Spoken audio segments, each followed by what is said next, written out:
pangna gyan tana mangba mangni phamungda hiplaga laptop tuda multiverse hypothesis ki matangda asum yenglambani uriba sing amadi video aduda hairakliba wahai sing aduna rishi sangsar amada taurure bapna sagat pawari ni khana sor sang no hontoktuna makhatana laptop tuda pukning sangna yenglakpadadi video adu loiramgadaure 9:29 chatlame minute tumtharubani ngasai khai rishi laptop tu khumjin khraga pung yengi numit taramle pung taruk taram gadaure matai madu kada rishi bu kauduna changlai atomba nasa kashu tawdrabo nangbo tawdrei teima khara fare kem ta su saw yadre sapusi khara sasilusi chafam oina naba chaning de dei teima angang wasa dauna marei tawnuda na babu nungai badawna rishi saura haksang sondarhaga drip yandoine nurse kora nurse dan dibige matai madu nokphe tawrai phamung machidu famlaga amu hairi ihe kari tawrage amwa kaishu tawde yare marei du tawna angang masa madagi hele nangi chakri sidi se sisa silo drip yandoine kaina mayam na ngangna daba wa ngakta hik ngangladana iteima imadi walking chakhibudo halakraba aikhoi ko rogane kaithel da amuk chalusina chakhibani imasu masa khara kaleda mamau atombi puraklani hairubadagi harau khibasina rishi khajik noklaga hairi lemna haina sinaraga hongsira natraga chelu reitema hai nasa sumatik luina charaga chenba songba yadi ko chauna ne mangol karaga hairuni aduga hongadabani borbaton hana la anba yaroi roitema imai pema jajat ngangida ko tomba nasa do ison solene nayang kangsin kini amu shooting su schedule kungi haidai nangba nahan ganune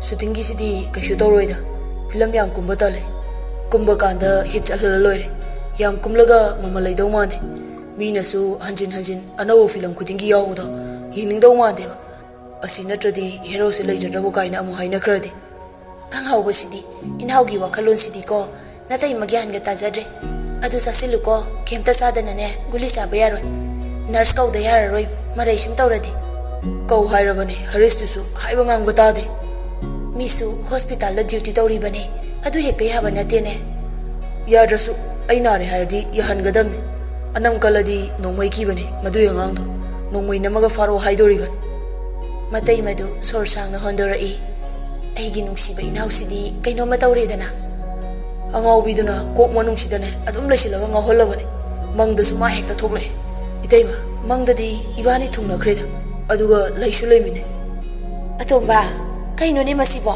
ikai basu khangdrene chak thongro iteima taibang sidagi mangna hena nungaire tumninge amusu choirola karino gyan ga tade rishina nganglidu matai madu makok ngawrabani nokmi ngasaidagi matai mata tamliba hairiba mayam du taraga karan ngangano potharo iteima sak thonglu khiye ko kainjang thong doino iteima kangsoi ama thongge ima su kangsoi chaningi haibani naksu saba yanaba thau chasin basu phatte hoi iteima champu siti chasiluko wadu hairaga henthoi thokre rishi chadabagi masadu di solibani intham chanbadi khara phare guli chasin khibaduna hipna phone du check amuk tawi haris ki message ama leirami hek makhada Jessica gi mathangda lainani leiribadu lainagi di message leiba nate leisu leiroi lainana message tharak bahaidudi oiroi da bawani rishina tharaga halakba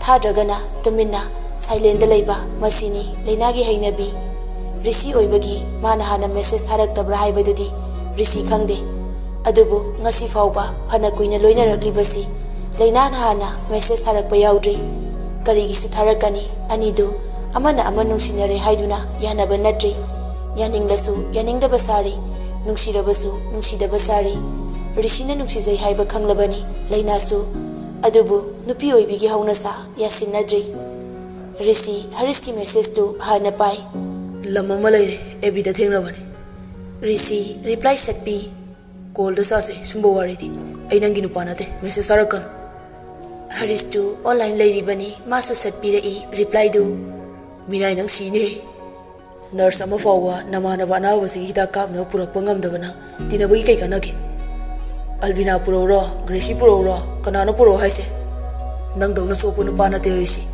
ai nurse nupi mazadu natana atobo nupina hida kafan da rishi nate rishi gi khudang se nupi ama hektana tap tap pai ya bana te ne ha ha yo film da ji romance ki sin mate kama lauthok laga thaji lo ro nupi na tro nanga film kumi nei tu de pak ta romance o film kumri puthoro nga madi over set pamta ok ta banang ne sakhu ta romance yaw tawri ti yam pam jakraba adum basindi taning de he nangi wari shabani ai gi nate sasinaba acting to budo kai kai ge rishi di sasinaba romance to aseng bangak tane to ruk toisi adusu ai gi hawenga film da nati reality da Haris khadang no baga ngamdre chumsu chumi nasi fawba rishi na kumlakwa movie taruk asida ka henbe acting amata kuminariba family rate lo lawriba singduga acting tawdri viral gi matam asida mina thingna ngangnagadaba viral amata chatribani ek tawba matamda reality taba phajana tawba mana tawthorakpada ipak tapakchaba singduna rishi bu yengba nungai henbani Haris message halaktabaduda rishi amuk thajilai Tiribo video Tioko Ngamdradi Nangain Havia Gatava Uthopong Lagana Nang Haiva Ainayake Haris Changlaga Yengi message to Nang Natum Namoibunga Anawa Minabu Nasin Othong Nasukan Grey Ahinupido Ingtape Aduna Kandavayade Hari Hari Gimale Adu dialogue Hayang Ilakani now from Pamjong form the pubi. Okay. Rishi chat to the kitok laga. Lainagi online check the way. Lairami online. Madu ubada Rishi. Murum soli. Sauduna matanta. Sungta tharoi message ka. Nangai na nushiri mati. Engonde am jealous ka hale. Sounding budu pak paroya kidre Rishi do. Nasigi wahai ama pau hai tribani lainada. Somda lainana online lady do. Rishi ki message, Rishi ki status ngai ribani. Masu online yeng lure Rishi ki online di lairaga message tarak tene. Masigi ariba se. Nara bosiwa. Ai kamai hang doino. Laina su ngamjada bani Rishi da message thabado. Chak nadi leijari bani. Masu somda. Kem ta hairuba hang lubadi ngamjada. Yam kina chatu da changlaga. Laina message ama type tawba hawi.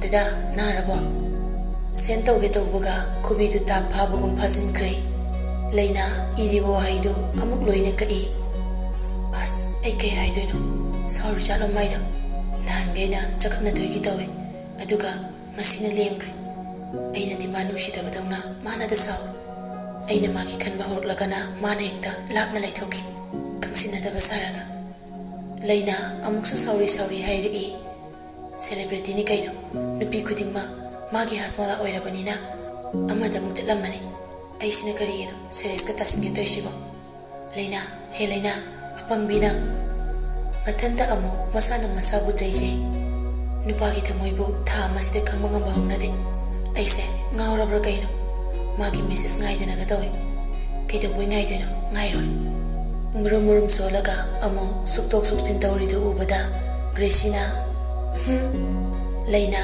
Gracie the fat yeng lai Gracie na Istadam the chango sodana post anabu mathaga laise Laina khangsin nadana kana ki post na net ka yaude hotspot habige Mr Celebrity gi ne yengoda nangba nupi me ama ken ba hore body ni so tawrisi mirror selfie Laina sauraga adu kai dawrage yengningde six pack se amta yengoda nangba hot koi sikari nomne putu loi kel hale haiba masinu pasina leina hantakti phone do lok hanglaga insta da fa changlui hek changbaga Rishi ki photo ma chongthori mirror selfie ni masakti uhande madu urubadagi leina karomdagi lakpa mi hunno kangsaw sawning lakle insta do off chatlaga whatsapp ta changduna Rishi da message ama prap thajilai yam soro Insta da post ama tawrubagi message ta nupi mayam na loirabani Rishi message singdu chaurap yengningai dani laina na WhatsApp ta message tharak padu notification du ubada Rishi du kangpre khangi wahi du da Rishi makol thok na nok lure sin khakani tawriba makha ta na hande ꯀꯦꯡꯕ ꯍꯦꯟꯖꯤꯟꯈ꯭ꯔꯦ ꯂꯩꯅꯥꯗ ꯆꯥꯛꯍꯟꯒꯦ ꯌꯥꯎꯅ ꯆꯥꯛꯍꯜꯂꯦ ꯃꯥꯁꯨ ꯂꯩꯅꯥꯗ ꯊꯥꯖꯗꯅ message ꯊꯥꯔꯛꯄꯗꯨ ꯍꯔꯥꯎꯗꯕ ꯅꯠꯇꯦ ꯍꯔꯥꯎꯔꯤꯕꯅꯤ ꯑꯅꯥꯕꯒ ꯁ꯭ꯋꯥꯏ ꯃꯥꯡꯂꯕꯅꯤ ꯑꯗꯨꯕꯨ ꯔꯤꯁꯤ ꯂꯩꯅꯥꯗ reply ꯄꯤꯗꯦ ꯂꯩꯅꯥꯗꯤ ꯁꯣꯝꯗ message ꯍꯜꯂꯛꯄ ꯉꯥꯏꯔꯤꯕꯅꯤ ꯁꯤꯟ ꯇꯧꯔꯝꯂꯒ ꯑꯣꯐꯂꯥꯏꯟ ꯂꯩꯈꯤꯕꯗꯨꯗ ꯃꯆꯤꯟ ꯕꯥꯜꯗꯨ ꯆꯤꯛꯂꯒ ꯈꯥꯡꯂꯦ ꯁꯥꯎꯅꯤꯡꯕꯅ ꯔꯤꯄ꯭ꯂꯥꯏꯒ ꯄꯤꯗꯦ ꯌꯥꯝ ꯄꯣꯡꯉꯤꯅ ꯎꯁꯤꯠꯇ꯭ꯔꯗꯤ ꯕ꯭ꯂꯣꯛ ꯆꯥꯎꯅ ꯑꯁꯤ ꯍꯥꯏꯔꯒ ꯅꯨꯡꯁꯤꯠ ꯑꯄꯥꯏꯕꯤ ꯑꯃ ꯆꯪꯈ꯭ꯔꯕꯗꯧꯅ ꯕ꯭ꯂꯣꯛ ꯊꯥꯔꯤꯕ ꯑꯗꯨꯗ ꯀꯤꯠ ꯅꯝꯁꯤꯜꯂꯤ ꯁꯥꯎꯅꯤꯡꯂꯨꯔꯦ ꯂꯩꯅꯥ ꯌꯥꯝꯅ ꯐꯣꯇꯣꯗꯨꯒ ꯔꯤꯁꯤꯅ ꯔꯤꯄ꯭ꯂꯥꯏ ꯄꯤꯔꯛꯇꯕꯒ ꯑꯁꯥꯎꯕ ꯑꯅꯤꯗꯨ ꯄꯨꯟꯁꯤꯜꯂꯒ ꯕ꯭ꯂꯣꯛꯇ ꯍꯦꯛꯇ ꯊꯝꯖꯤꯜꯂꯤ ꯅꯝꯕꯔꯗꯨ ꯌꯥꯝ ꯐꯥꯎꯔꯦ ꯀꯥꯏꯅꯅꯦ ꯃꯥꯅ ꯄꯣꯡꯉꯤꯁꯦ ꯒ꯭ꯔꯦꯁꯤ ꯉꯁꯥꯏꯗꯒꯤ ꯌꯦꯡꯂꯤꯕꯅꯤ ꯂꯩꯅꯥꯒꯤ ꯃꯇꯧ ꯅꯣꯛꯁꯨ ꯅꯣꯛꯅꯤꯡꯂꯦ ꯍꯥꯏꯔꯛꯏ ꯇꯞꯅ ꯁꯤꯗꯅꯦ ꯑꯉꯥꯡꯗ ꯐꯣꯟ ꯄꯥꯏꯍꯟꯒꯅꯨ ꯍꯥꯏꯕꯗꯣ ꯅꯨꯡꯁꯤꯕꯗ ꯉꯥꯎꯈ꯭ꯔꯕ ꯑꯉꯥꯡꯗꯤ ꯒ꯭ꯔꯦꯁꯤꯅ ꯂꯥꯌꯦꯡꯕ ꯉꯝꯂꯣꯏ ꯍꯤꯗꯥꯛ ꯂꯩꯇꯦ ꯂꯩꯅꯥꯁꯤ ꯂꯥꯌꯦꯡꯅꯕ ꯒ꯭ꯔꯦꯁꯤꯅ ꯇꯝꯃꯛꯄ ꯂꯥꯏꯔꯤꯛꯇ ꯌꯥꯎꯔꯛꯇꯦ ꯂꯞ ꯃꯦꯗꯤꯁꯤꯟꯗꯤ ꯑꯜꯕꯤꯅꯥꯅ ꯅꯨꯡꯁꯤ ꯂꯩꯅꯥꯁꯤꯁꯨ ꯀꯣꯔꯣꯅꯥ ꯚꯥꯏꯔꯁꯇ ꯍꯦꯟꯅ ꯁꯥꯊꯤꯕ ꯂꯩꯅꯥꯅꯤ ꯒ꯭ꯔꯦꯁꯤꯅ ꯑꯗꯣ ꯀꯩꯒꯨꯝꯕ ꯃꯁꯤꯒꯤ ꯂꯩꯅꯥꯁꯦ ꯏꯟꯐꯦꯛꯁꯟ ꯗꯤꯖꯤꯁ ꯑꯣꯏꯔꯗꯤ ꯍꯥꯏꯕꯗꯤ ꯌꯥꯝꯅ ꯂꯧꯅꯒꯟꯕ ꯂꯩꯅꯥ ꯃꯤ ꯑꯃꯗꯒꯤ ꯑꯃꯗ ꯁꯟꯗꯣꯛꯄ ꯉꯝꯕ ꯑꯣꯏꯔꯝꯂꯗꯤꯅꯦ ꯀꯃꯥꯏꯅ ꯇꯧꯅꯤ ꯑꯜꯕꯤꯅꯥ ꯋꯥꯈꯜ ꯃꯨꯟꯅ ꯈꯜꯂꯤ ꯆꯨꯝꯃꯤꯅꯦ ꯅꯨꯡꯁꯤꯕꯒꯤ ꯂꯩꯅꯥꯁꯦ ꯑꯃꯒ ꯑꯃꯒ ꯂꯧꯅꯔꯝꯂꯗꯤ ꯂꯩꯅꯥꯁꯤꯡꯁꯤꯒꯤ ꯁꯤꯝꯇꯣꯝꯁꯦ ꯀꯃꯥꯏꯅ ꯇꯧꯅꯤ ꯒ꯭ꯔꯦꯁꯤ ꯑꯜꯕꯤꯅꯥꯒꯤ ꯃꯀꯣꯛꯇ ꯏꯜꯂꯒ ꯑꯄꯪꯕꯤ ꯂꯩꯅꯥꯗ ꯌꯦꯡꯉꯨ ꯁꯤꯟꯊꯣꯝ ꯍꯥꯏꯕꯕꯨ ꯃꯥꯅ ꯎꯠꯂꯤꯁꯤꯅꯤ ꯂꯥꯏꯔꯤꯛꯇ ꯋꯥꯔꯜ ꯋꯥꯏꯗ ꯑꯣꯏꯅ ꯈꯪꯅꯅꯕ ꯃꯑꯣꯡꯗꯅꯦ ꯍꯥꯞꯄ ꯑꯣꯏꯔꯒꯅ ꯅꯨꯡꯁꯤꯕꯒꯤ ꯁꯤꯟꯊꯣꯝꯁꯦ ꯑꯍꯥꯟꯕꯗ ꯖꯦꯂꯁ ꯑꯅꯤꯁꯨꯕꯗ ꯍꯥꯏ ꯇꯦꯝꯄꯔ ꯑꯍꯨꯝꯁꯨꯕꯗꯅ ꯐꯥꯏꯠꯇꯤ ꯃꯈꯜ ꯌꯥꯝꯃꯤ ꯈꯨꯕꯤ ꯑꯅꯤꯒꯤ ꯐꯥꯏꯠ ꯆꯤꯟ ꯈꯛꯀꯤ ꯑꯣꯏꯕ ꯐꯥꯏꯠ ꯃꯤꯠ ꯄꯩꯅ ꯌꯦꯡꯅꯕ ꯐꯥꯏꯠ ꯁꯨꯛꯇꯣꯛ ꯁꯨꯛꯆꯤꯟ ꯄꯩꯊꯣꯛ ꯄꯩꯁꯤꯟ ꯐꯥꯏꯠ ꯂꯥꯁꯇ ꯕꯣꯛꯁꯤꯡ ꯃꯊꯪ ꯀꯔꯥꯇꯤ ꯃꯥꯔꯁꯤꯌꯦꯜ ꯑꯥꯔꯠ ꯑꯅꯤꯗꯨꯅ ꯁꯪꯁꯥꯔ ꯑꯃꯗ ꯋꯥꯔꯤ ꯇꯧꯔꯤ ꯂꯩꯅꯥ ꯔꯤꯁꯤꯒꯤ ꯅꯝꯕꯔꯗꯨ ꯕ꯭ꯂꯣꯛ ꯑꯃꯨꯛ ꯍꯥꯡ ꯑꯃꯨꯛ ꯇꯧ 3-4ꯔꯛ ꯁꯨꯔꯕꯅꯤ ꯑꯗꯨꯝꯅ ꯇꯧꯔꯤꯗꯨ ꯉꯥꯡꯂꯤꯕ ꯃꯌꯥꯝꯗꯨ ꯃꯥ ꯇꯥꯗꯦ ꯒ꯭ꯔꯦꯁꯤꯅ ꯑꯜꯕꯤꯅꯥ ꯍꯌꯦꯡꯗꯤ ꯂꯨꯀꯥꯁꯀ ꯗꯦꯠ ꯂꯩꯌꯦ ꯑꯩ ꯁꯝ ꯇꯤꯡꯕꯤꯌꯨ ꯆꯠꯂꯝꯗꯥꯏꯗ ꯑꯜꯕꯤꯅꯥ ꯃꯃꯤꯠ ꯂꯥꯎꯊꯣꯛꯂꯒ ꯑꯃꯨꯛ ꯍꯟꯖꯤꯟꯅꯔꯕ ꯍꯥꯏꯁꯦ ꯃꯊꯪ ꯀꯥꯏꯅꯔꯗꯤ ꯑꯗꯨꯝ ꯀꯥꯏꯅꯔꯒꯦ ꯍꯟꯗꯛꯇꯤ ꯍꯟꯖꯤꯟꯅꯗꯕ ꯌꯥꯗ꯭ꯔꯦ ꯀꯩꯗꯧꯕꯒꯦ ꯍꯨꯏ ꯍꯧꯗꯣꯡꯐꯥꯎ ꯅꯨꯡꯁꯤꯅꯔꯦ ꯍꯧꯖꯤꯛꯀꯥꯟ ꯅꯣꯏꯅꯤꯅ ꯀꯔꯤ ꯖꯤꯕꯅꯣ ꯈꯪꯗꯦ ꯑꯍꯤꯡꯒ ꯇꯨꯝꯐꯝ ꯆꯥꯐꯝ ꯈꯪꯉꯔꯣꯏ ꯑꯩ ꯅꯣꯏꯅꯤꯅ ꯍꯟꯖꯤꯟꯅꯔꯗꯤ ꯃꯥꯁꯨꯅꯦ ꯅꯨꯄꯤ ꯐꯪꯉꯔꯣꯏ ꯈꯪꯉꯕ ꯑꯩꯁꯨ ꯅꯨꯄꯥ ꯑꯇꯣꯞꯄ ꯀꯣꯏꯅꯤꯡꯗꯦ ꯑꯗꯨꯅꯅꯦ ꯍꯟꯖꯤꯟꯅꯗꯕ ꯌꯥꯗꯦ ꯀꯣꯔꯧꯗꯣ ꯑꯃꯨꯛ ꯀꯣꯏꯔꯣ ꯀꯩꯅꯣ ꯂꯋꯥꯏ ꯃꯆꯥꯁꯤꯗꯤ ꯍꯥꯏ ꯀꯣꯔꯠꯇ ꯁꯦꯠ ꯊꯥꯔꯣꯅ ꯅꯃꯥꯟꯅꯕꯤꯗ ꯑꯐꯕ ꯋꯥ ꯉꯥꯡꯗꯦ ꯑꯥꯔꯇꯤꯀꯜ ꯀꯌꯥꯅꯣꯗꯤ ꯈꯪꯗꯦ ꯃꯗꯨꯒꯤ ꯃꯇꯨꯡ ꯏꯟꯅ ꯆꯩꯔꯥꯛ ꯄꯤꯌꯨ ꯍꯥꯏꯔꯨꯁꯣꯔꯥ ꯋꯥꯀꯠꯂꯨꯁꯣꯔꯅ ꯇꯥꯅꯤꯡꯗꯦ ꯅꯪ ꯋꯥꯗꯣ ꯑꯗꯣ ꯒ꯭ꯔꯦꯁꯤ ꯑꯩꯁꯨ ꯍꯔꯤꯁꯇꯣ ꯌꯦꯡꯁꯤꯜꯂꯣꯔꯥ ꯐꯕꯨꯗꯤ ꯐꯖꯩꯌꯦꯕꯨ ꯐꯤꯂꯝꯗ ꯃꯗꯨ ꯅꯨꯄꯤꯒ ꯔꯣꯃꯥꯟꯁ ꯌꯥꯝ ꯋꯥꯡꯕ ꯁꯥꯏꯅꯦ ꯑꯦꯛꯇꯤꯡꯒꯗꯤ ꯍꯤꯠꯅꯦ ꯍꯦꯔꯣꯗꯨꯗꯩ ꯃꯥꯅ ꯍꯦꯟꯖꯤꯜꯂꯦ ꯍꯦꯔꯣꯗꯩꯗꯤ ꯁꯥꯏꯠ ꯍꯦꯔꯣꯅ ꯍꯦꯟꯅ ꯅꯩꯕꯅꯦ ꯅꯕꯥꯅꯤꯅ ꯍꯦꯔꯣ ꯑꯃꯃꯝ ꯀꯣꯏꯔꯒ ꯑꯩꯅ ꯏꯁꯩꯗ ꯉꯥꯎꯕ ꯇꯣꯔꯕꯣꯠ ꯑꯈꯣꯏꯕ ꯃꯥꯟꯕ ꯑꯃꯒ ꯏꯟꯗꯤꯡ ꯑꯣꯏꯗꯣꯏꯅꯤꯅꯦ ꯂꯨꯀꯥꯁꯅ ꯏꯁꯩ ꯁꯛꯂꯒ ꯔꯤꯁꯤꯅ ꯀꯨꯝꯂꯗꯤ ꯅꯩꯔꯣꯏꯗ꯭ꯔꯣ ꯒ꯭ꯔꯦꯁꯤ ꯐꯥꯛ ꯐꯥꯛ ꯅꯣꯛꯁꯤꯜꯂꯛꯏ ꯑꯜꯕꯤꯅꯥ ꯂꯩꯅꯥꯗ ꯌꯦꯡꯉꯨ ꯍꯥꯏꯅ ꯒ꯭ꯔꯦꯁꯤꯗ ꯈꯨꯅꯤꯡꯅ ꯀꯛ ꯊꯤꯜꯂꯤ ꯂꯩꯅꯥ ꯐꯣꯟꯗꯨꯅ ꯃꯔꯥꯏꯕꯛꯇ ꯊꯝꯂꯒ ꯎꯞꯂꯒ ꯍꯤꯞꯂꯤ ꯃꯃꯤꯠꯁꯨ ꯄꯥꯡꯂꯤꯕꯅꯤ ꯒ꯭ꯔꯦꯁꯤꯅ What is this behavior? Albinana, she is love sick girl. Tanjaduda Gracie phone du call lakpagi ringtone du khingai. Gracie khanglaga chen bu chen ki tawi. Albinana papi sidi masigi ringtone sida amta silo haibani yade bulum kho siga blood pressure ka loi wangkhale. Leina ani duda haifet yenglamlaga haugatlaga balcony duda thokre. Taning drama le sarang naba mayam du. Gracie na pipi galo oirambase hai khangoi oiramdo male adudi pipi lo oiba mi gaise khanghalaga hai oirambe yarani ne iwani kola ise tumilayo Gracie is Gracie just 2 minutes silent aibune lemdo nupi malhangano Gracie kola idu paikhatle hello tamcha kuisu kui khre lairik paramane ai silent thamjinba ada khanghaudri Renta Albina ka leminaraga nangbu lairik pabrane Gracie Albina da yenglai Albina su taraduna murum solai thumya priman base usite he Gracie na Albina di manglaba angang ni aiga tinabadagi khara parabani Lucas na nupa fangdena ahing kapududi faraba. Albina khanglaw lawrai. Hey Mahachandan, natu amaka koiba nanga aiga mana yabro. Lucas noklai. Loyal loiba kaise chakchogo. Loyal mayum Lucas ainarini. Albina na osilake. Gracie Albina ko ina koinaragera noibani oina sahura warisi. Ai tumagi mirem nate. Like the Thawai Haksang Pum Nama Pitokrabini. Lucas Katum Nadabadine, Ekem can be the Tuna Dressway, like Katum Nadadi, Gracie Dine, Lambiki Tidaida, Captuna Yangliba, Iseta or Galeho doing. Rentale is a like Baba Laklin. Yum the Dine, Imanaya Mensili Kangaba. Tamage, Albinagina Padoina, Tauraga Sauro, no worry them. Bye. Mana Topa, Ngangbaya Banganglaga, Fonduka Cray. Aduga, Albinada Amgonseli. Lucas said, no one to keep Taurage.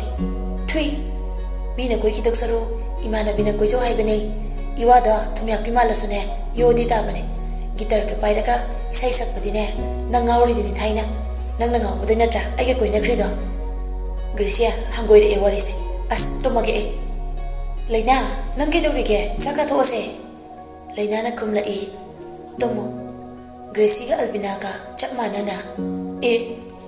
Gracina. Side epixity, Kainige. Jacksasi Hiraga, Dumway.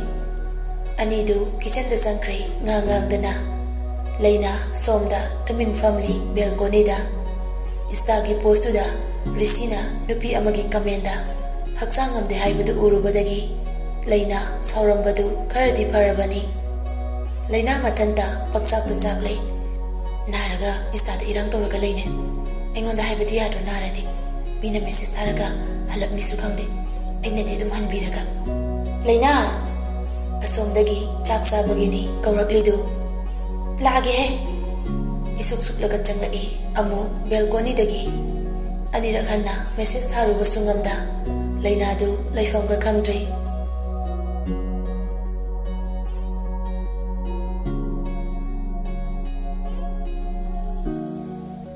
Matangi nongan badu pung nipal khara helakpaga Lena hoidi hospital yoraklei hek yorakpaga staff nurse amana Lena bu koksinduna hairi Lena nang laitrana nupi amana hanglamine nang lawlaga amta unagina hairambani hana sangam giro nangbo kanano maming di hanghodre isu la oiga sase Lena ani du da onsili kanano yengusila o Gracina ngarak ay mangda Lena nang se Sabi mana kolina taulay na iba. Albinana as Gracina mangdodam kita orang kauri hauzik ningsing la ini as day nupise urubadagi yamana ye main yengse ngarang ubuduga amte yengu asi hairaga Leinaga Albinaga gi makutu pai Leinana kedaurage Gracina tumda nupi ama inare haiba ki kaino main yengsibo Leina mamai fat lai thuk laga yenglai Masakangde nupidu hanasu amukta udri hek ubada kidaba kana laigani mityengdu Leina chatlambadu chaplepi chatminaramba anidu Leinada loina yenglai tungdagi nupidu Leinada munna yenglamlaga makoidagi henkatna mangthaduna chatkre haujikangi yaklawbi nupi mali yengbada setliba dress mamaida keriba mayam tawriba style mayamdu hek ubada phajai hainagani Mayam na mithaknagani o basing nangawnagani adubu Leina amadi mamanabi anidudi nupiki phajabadu karino khangkhidre makoida munna yeklama mityengduna akiba phawankibani Gracina kaimi yengni gaside psychiatric laiba mi oiramni masi Leina nanga hana khangnabro namanabiro muna yengisi munangonda Leina kiringai duda Gracie karal duna sauraga furai kaida imanabino Asini pisi mityeng sa nahan tingna ko nupi amagi mityeng gaya manayin Albinana kaida kana nupi yumchat pa numita kaino do adudadi mana maming ama kauriba angaw bira khangdi Gracie makut thangkalaga wait repeat the sentence Leinana kaino mo kaino do haiba mataki da iba Albinana kaino haisi kanano risido Chatmina Bryce, Aya, Masina Pisiengune. Asi Haidega, Sese Tazilai, Graciga Albinagadu, Leinada. As, me Maxida, to Mile Gonoine. Nurse kara senior oibaduna taklaga ngasai laina unage hairamba nupidugi manakta yaurakle. Hek changbaga Rishi beta hiplaga lairambadu ure. Haujikta makoi ahumda munna yenglamba nupidusu lairami. Laina nupiduna Rishi manakta lairambaduda kana oijatno haina khale. Phat changsinbasu ngamdre thongjinduda leptuna lay. Gracie laina da khusna si tumina albinana chirol oina direct pusili sidi. Gracie na amuk tapna haujiki nupisina sida lairamisi kamai tawrino kanano sibo. Albinana khangdi tumilay. Henthoi laina obada momono i.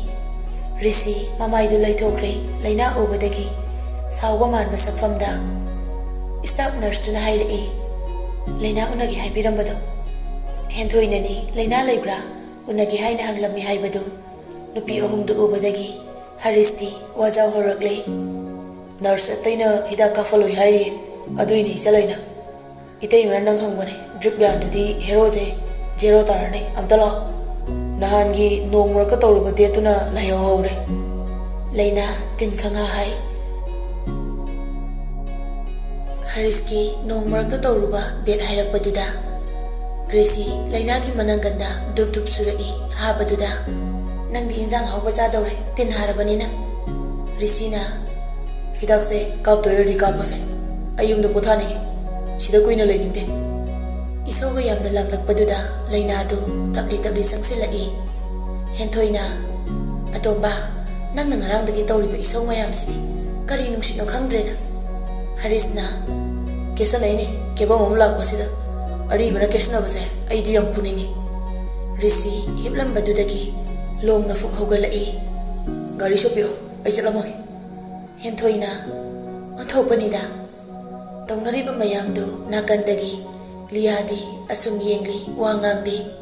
Lia lakbaga thausaba nate Rishidi laina dani mana isau langlibasi ngasaidagi. Harisna Lia nangdi nga amane ngasaidagi warisu sabide nathantarona. Lia nokmi hoi mane da Haris itomtane ngarang darisina masangamde haibaduda ayumda su sacharurabane hospital da satki haire aduda adum laklabasida kaisugana nabadi nateda masa sondhabane chau thau yadaba adagi chappu faune maklakse thak thak niklabane nisa chaw midawna. Rishi Harisna pairap yenglai. Harisna Lia lakluse wamtadi haibiyudana saptana ngana sinadana shooting cancel tawrini natra Lia nokfe tawna amuk sukumi ado kaisu kaideda faraga makhasa thar loire. Sanariba waridu tarude Rishi lainana manakta sungsang changakta baduda sauning laklay. Itayma yumda halase ayang wari haksangse asuk warasi fo tumina lepaga yengma ngame. Mihun khamsong song lai handakti lainadu tapna changsinduna hairei hipo. Lainana wangangdabagini langliba isaudu Rishi hoi mai hairamda amuk hipthakre. Rishi tapna noitaido inarini khange. Laina hidak tu semlaga kapnanaba Rishi gi khudangduda yam kina thengai. Singli mapadu yenglaga lasing amada spirit tu haplaga sasat hana kitang nanthoi. Syringe thinkadaba mafamdu Rishi dasu amuk yengi. Yam kina tawbadu uraga Rishi laina gi makuttu tapaisilaga kamthin thinjilai. Laina pakhatna kholkalap hairei. Aya itholani kaina toisibo gyan men gata haude tawraklidu. Lainana laubaduda mayamdusu yengnai. Khaji khetpagi I khara thoi. Lainana su muk ahobagi thinjil haudabani syringe tu. Henthoina karino ni masibo Harisu chairei angawgi hospital ati asidi. Rishi ngangliba mayamdu tade magi thokpa mahairei. Aina raga mi ama dandi pige tawba khara kuina nahangi khara thira sohangi. Atomba taningdiko anaba mana asuk yam isau tawrusibu hauna brosibo. Harisna isau langnaba energy dubu kadai dagino sene chatpa fawba ngamboi ngamdaboi tawraba nangna. Rishina sauno sum tawrode sawrakta. Laina nari haibaduda isau langnaktabani mapukningdadi khali. Isau asuk yamna lambra masi nupasibo Nabasi nungai ma yauraba kaigino mana imonda saurisibo. Ahanbagi khangtin chinjalubadugi I khara thoi madu hana phajana taithokre kaishu henjina sokpa nate laina handakti phajana kapkre hidaktu loiraga tapna hairei haksang yam sole phajana potharo portal amasi loiraga amuk lake risi khumde laina do henthoi da chatlage hairamlaga thokre mamanabi aniduga punna liya dasu haifet yenglami harisna kari lisano nam chalisibo henthoina makuse kaishuna tabada ithohalese risina aitumina ngakta lege liana darese aishu chatlage nabathuna para ngasai dagi wa amata haidabini risisu liyada hantakti khumlakle hoilia kona mu unarase farage aishu liya mayamduda chatlage hairamlaga masu tholakle henthoina Haris, Laiminaro, Itama yum the Haitarage, Yatuina draw. Yani Itama, minor Sida, Mana Hospital, the Kapukarale. Yum the Ahiba Mana, Adumto Waya in the city. Pharmacy and a Pamada, Lucian Basuye, Hospital the Nori, Nanau passing, Kayum locked the Ara. Hentoidu, Risiki Mataudu the Nok Labani. Tokta Bangakta, Toktorak Labanina, Labaning Basupa Wahibasi, Haunasani, Matay Masutokre. Haristi ngangba lepte risi tanin raduna mamit oisin kre mit ek oisin baga